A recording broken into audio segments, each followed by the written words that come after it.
व्रत उपवास की महिमा। एकादशी। व्रत और एवं उपवास का महत्व तो हर देश में है। हर धर्म व्रत के लिए आदेश देता है क्योंकि इसका विधान आत्मा और मन की शुद्धि के लिए है। व्रत तथा उपवास करने से ज्ञान शक्ति में वृद्धि होती है तथा सद्विचारों की शक्ति प्राप्त होती है। व्रत एवं उपवास में आहार का त्याग एवं सात्विक भोजन का विधान है। अतः यह आरोग्य एवं दीर्घ जीवन की प्राप्ति का उत्तम साधन है। जो व्यक्ति नियमित व्रत उपवास करते हैं उन्हें उत्तम स्वास्थ्य तथा दीर्घ जीवन की प्राप्ति के अतिरिक्त इस लोक में सुख और परमात्मा के सानिध्य में स्थान मिलता है।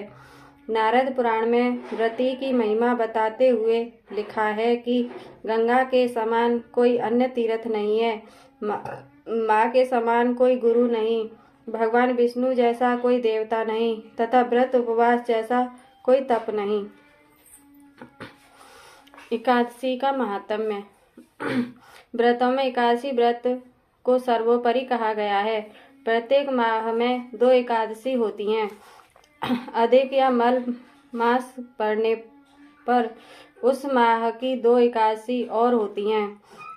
इस प्रकार कुल 26 एकादशियां हैं।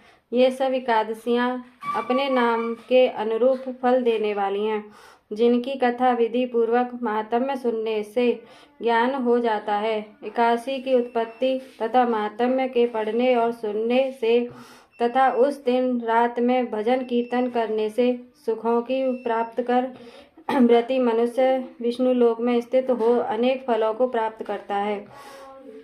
एकादशी व्रत के 2 भेद हैं, नित्य और काम्य। यदि एकादशी का व्रत बिना किसी कामना से किया जाए तो यह नित्य और किसी प्रकार की कामना जैसे धन पुत्रादि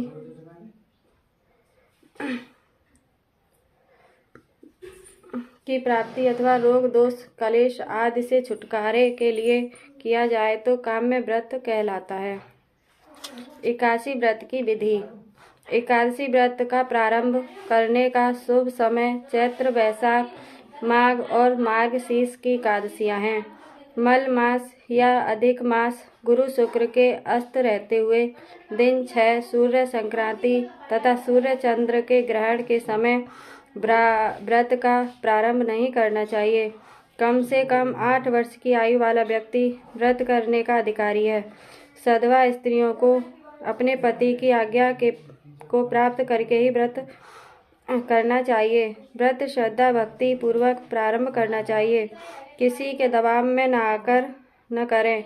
व्रत का विधान दशमी से शुरू होकर 3 दिन में अर्थात द्वादशी को संपन्न होता है।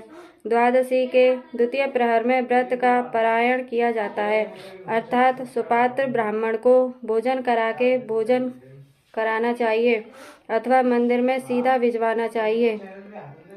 यदि एकादशी व्रत को भूल जाए तो द्वादशी को व्रत करके त्रयोदशी के दिन पारायण करें।